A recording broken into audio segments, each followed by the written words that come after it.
Empecé a jugar a los 4 o 5 años. Tenía un par de hermanos mayores. Solía ir a verlos y decidí meterme yo también, pegarme a ellos y jugar con los mayores. Los 2 primeros años me machacaron, pero es muy posible que fuera entonces cuando aprendí a jugar con cierto instinto. Creo que en mi infancia, jugando al rugby con mis amigos, pasándonos la pelota, divirtiéndonos, dando patadas al balón, fue cuando senté la mayor parte de la base técnica que aún hoy sigo empleando. Si quieres llegar a ser el mejor, tienes que esforzarte mucho, aparte de los entrenamientos, ejercitarte por tu cuenta, desarrollar tu juego para perfeccionar todas las técnicas. Y aunque lo hagas, tienes que seguir trabajando y trabajando para pasar al siguiente nivel y llegar a ser el mejor. Siempre supe que iba a ser duro, pero también siempre tuve la meta de llegar a conseguirlo algún día. Pero era consciente de una realidad, que no todo el mundo podía lograrlo. Tuve la suerte de recibir la oportunidad de jugar en el Canterbury después de terminar el colegio. A partir de ahí todo sucedió bastante deprisa. Entré en los All Blacks 3 años después de salir del colegio, así que para mí todo fue muy rápido. Algún día seré un All Black. Este es el credo de todos y cada uno de los niños neozelandeses. Y sus esperanzas culminan en un momento único, cuando por fin llegan a ser All Blacks y cuando por primera vez experimentan la cruda realidad del rugby internacional. Para los jugadores hay momentos que jamás se borrarán. Fue en 1996, en un partido contra el Easter Providence, en Sudáfrica. Y dio la casualidad de que prácticamente 20 años justos antes, mi padre había jugado su primer partido con los All Blacks contra el mismo equipo y en el mismo campo. Creo que ese momento es la primera vez que te pones la camiseta y estás en el vestuario antes del primer partido, a falta de 5 minutos para saltar al campo. Y cuando los reservas ya se han ido y se quedan los 15 titulares. Miré a mi alrededor y vi a Colin Meads, a Ian Kirkpatrick, a Fergie McCormick, a Sid Gowing, y me pregunté qué hacía yo allí. No me lo podía creer. Recuerdo que corría por ahí como un loco, como si tuviera la rabia o algo así, echando espumarajos por la boca, tratando de meterme en todas las melés y de ir por todos los balones, algo que evidentemente no tienes que hacer. Era como si estuviese cargado de una energía sobrenatural, algo que debo reconocer que no he experimentado desde entonces. Tenía 20 años. Y creo que duré 29 minutos. Me caí en el campo de cricket jugando contra Argentina y me rompí el hombro en la primera parte. Eso sucedió en mi primer partido, con lo cual tuve muy mala suerte. Me las arreglé para permanecer en el terreno de juego 15 minutos más. Supongo que no es la forma en que quieres recordar tu primer partido, pero así fue mi primer encuentro con los All Blacks. Con el primer partido siempre llega la hora de la verdad.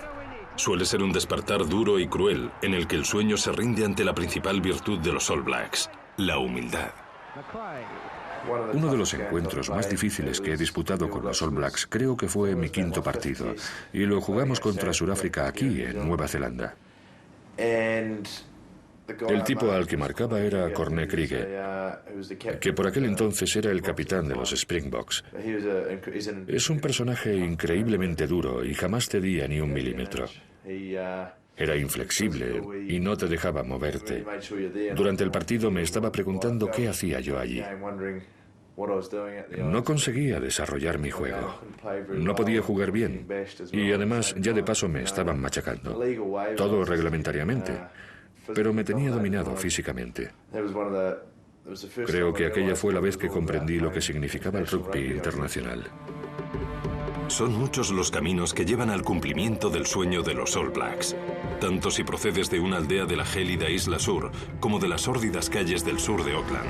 Tanto si juegas desde que naciste como si tienes un comienzo tardío. Llegar a ser un All Black siempre es un encuentro con el destino. Me crié en un pueblo pequeño de la Nueva Zelanda rural. Allí no hay grandes ciudades y me crié en un pueblo. De todos modos, el rugby es una forma de vida en las localidades pequeñas. Los sábados por la mañana los padres van a ver jugar a sus hijos. Por las tardes juegan ellos y por las noches se celebra un gran acontecimiento social. Es algo inherente a la vida del vecindario. Y así es como me inicié en el rugby, siendo un chaval. Creo que es bastante distinto en las ciudades.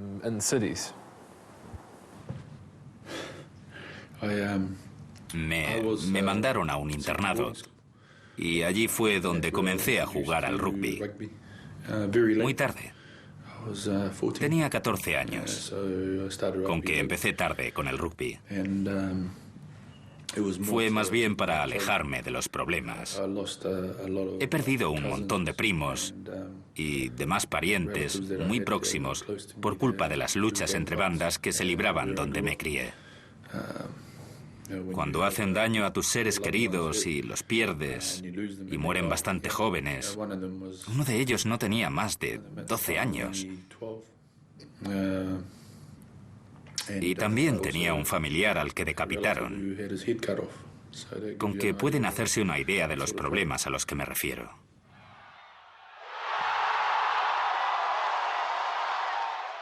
La camiseta de los All Blacks representa mucho más que la propia Nueva Zelanda. En realidad simboliza la existencia de un grupo multicultural que subyace en esa camiseta independientemente de tu procedencia. Para los jugadores conlleva lealtad, unos lazos, profesionalidad, honestidad y honor. Eso es lo que los convierte en All Blacks. Nos encaminamos hacia Rotorua, el hogar de la cultura maorí. Hay muchos recuerdos dolorosos en la historia de los maoríes neozelandeses, no solo por sus difíciles relaciones con los paquejas, los blancos, sino también por sus propias luchas tribales. Actualmente los maoríes no representan más que el 14% de la población. Sin embargo, la cultura maorí constituye la auténtica referencia en lo tocante a las tradiciones nacionales. Pero por encima de todo, la idiosincrasia multirracial y multicultural de la nación se ha convertido en una de las piedras angulares del espíritu de los All Blacks.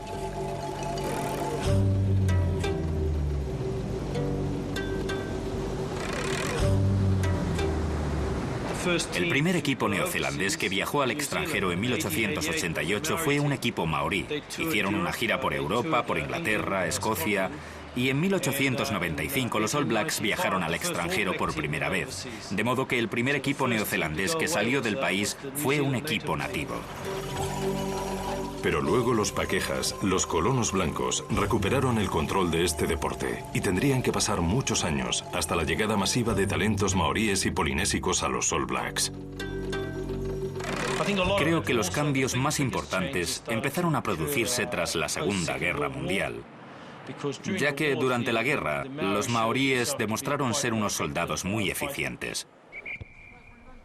Nuestra búsqueda nos conduce a la Academia Maorí de Rugby de Rotorua, la única escuela en su género que existe en el mundo. Aquí los jóvenes maoríes, a menudo de extracción social baja, son reclutados con el objetivo de convertirlos en los grandes jugadores del futuro. En una escuela como esta, resulta fácil comprobar cómo el rugby se corresponde con la cultura y las cualidades innatas de los varones maoríes. Por lo que recuerdo, empecé a jugar al rugby cuando tenía 3, 4 o 5 años. Me aficioné muy pronto a este deporte, sobre todo teniendo en Nueva Zelanda un equipo como los All Blacks. Creo que es el sueño de cualquier chico. Intento hacer realidad ese sueño y por eso estoy aquí.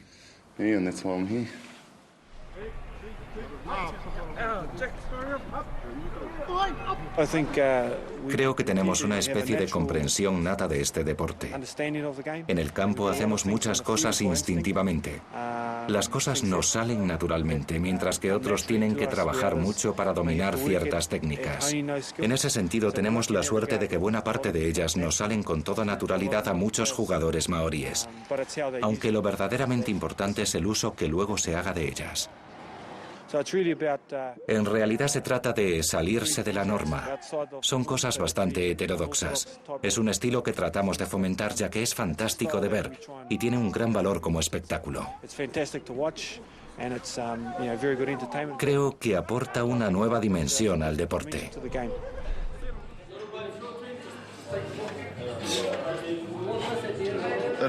Es duro, pero creo que si le dedicas mucho esfuerzo, las cosas te resultan mucho más fáciles.